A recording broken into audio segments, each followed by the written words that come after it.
thank the gentleman.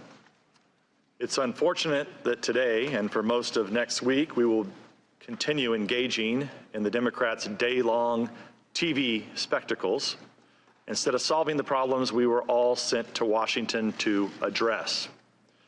We now have a major trade agreement with Canada and Mexico ready for approval, a deal that would create jobs and boost our economy. Meanwhile, we have not yet approved funding for the government, which expires next week, along with funding for our men and women in uniform.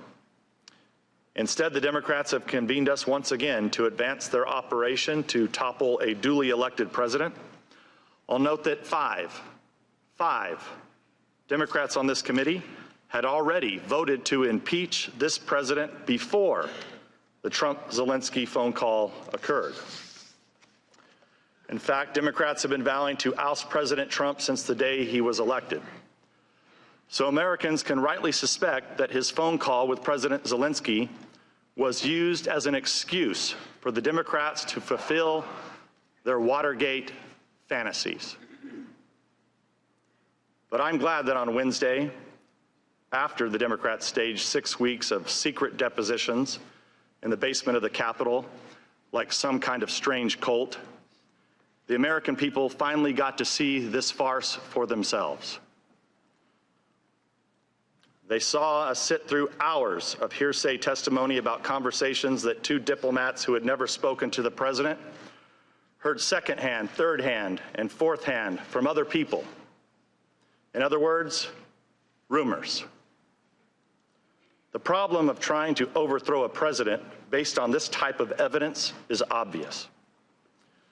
But that's what their whole case relies on, beginning with second-hand and third-hand information cited by the whistleblower. That's why on Wednesday, the Democrats were forced to make the absurd argument that hearsay can be much better evidence than direct evidence. And just when you thought the spectacle couldn't get more bizarre, committee Republicans received a memo from the Democrats threatening ethics referrals if we out the whistleblower. As the Democrats are well aware, no Republicans here know the whistleblower's identity because the whistleblower only met with Democrats, not with Republicans.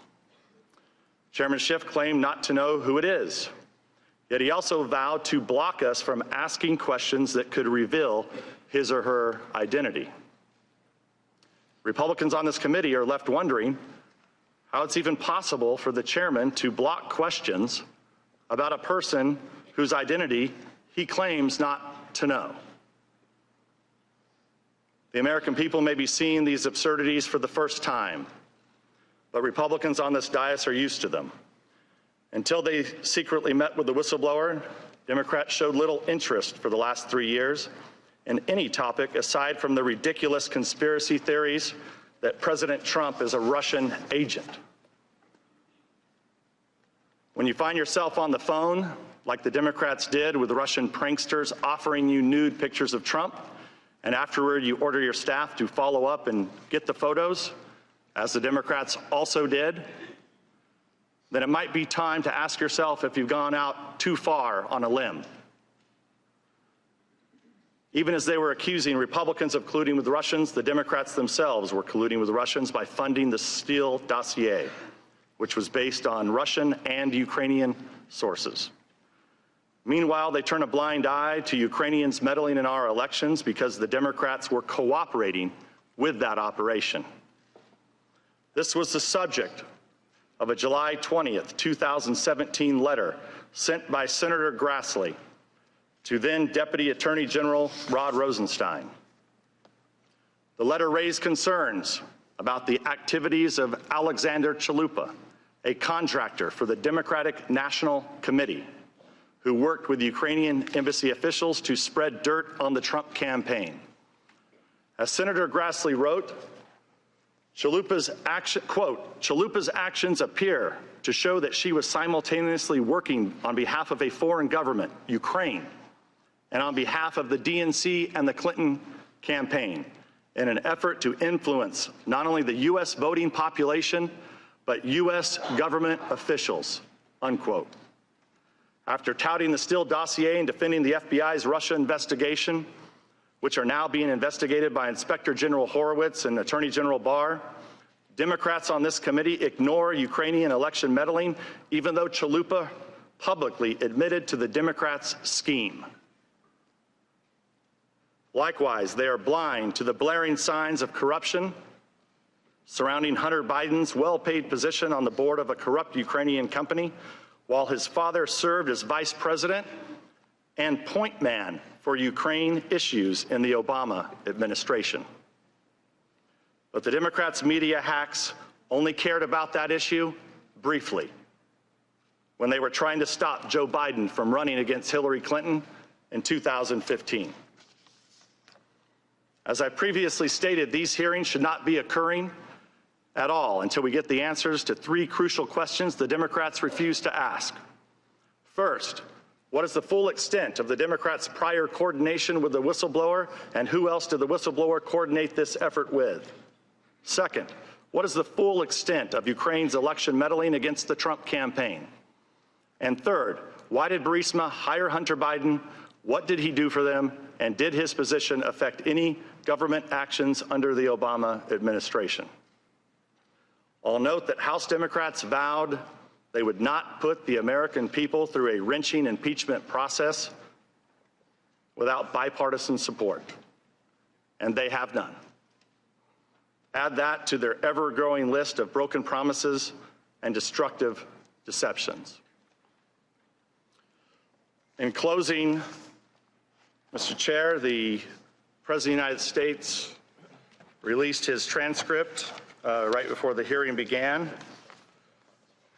I think it's important that I read this into the record so that there's no confusion over this first phone call that occurred on April 21st with President-elect Zelensky, and I'd like to read it.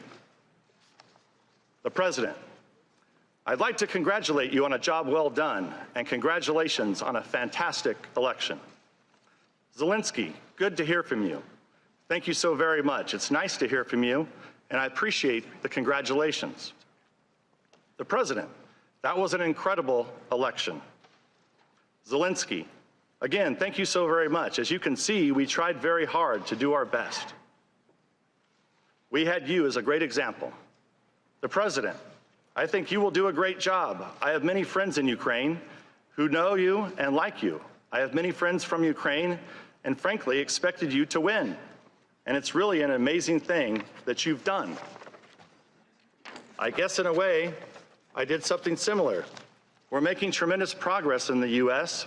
We have the most tremendous economy ever. I just wanted to congratulate you. I have no doubt you will be a fantastic president.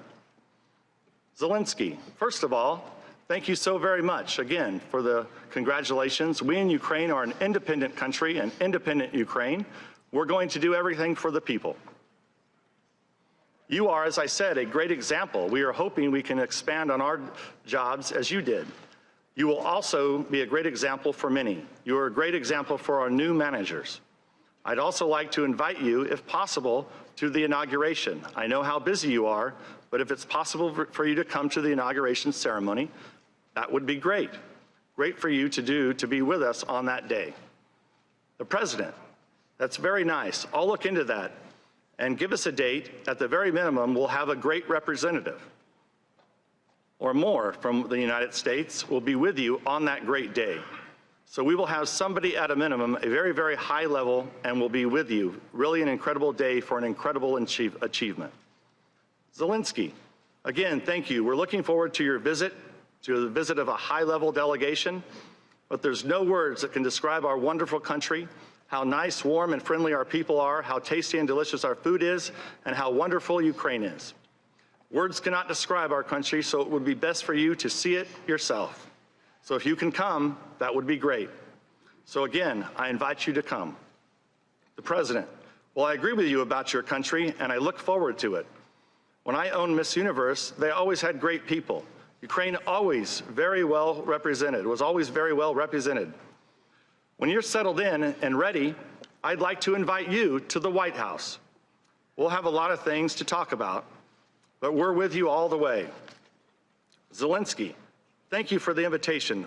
We accept the invitation and look forward to the visit. Thank you again. The whole team and I are looking forward to the visit. Thank you for the congratulations, and I think it will still be great if you could come and be with us on this important day. The results are incredible. They're very impressive for us. So it will be absolutely fantastic if you could come on that day. The President, very good. We'll let you know very soon, and we will see you very, very soon regardless. Congratulations, and please say hello to the Ukrainian people and your family. Let them know I send my best regards. Well, thank you, Zelensky. Well, thank you. You have a safe flight and see you soon. President, take care of yourself and give a great speech today. You take care of yourself and I'll see you soon. Zelensky, thank you very much. It's difficult for me, but I will practice English and I will meet in English. Thank you very much. The President laughing. Oh, that's beautiful to hear. That's really good. I could not do it in your language. I'm very impressed. Thank you so much. Zelensky, thank you so much. The President, good day. Good luck. I'm glad I was able to read that into the record so now the American people know the very first call that President Trump had with President Zelensky. And with that, I yield back the balance of my time.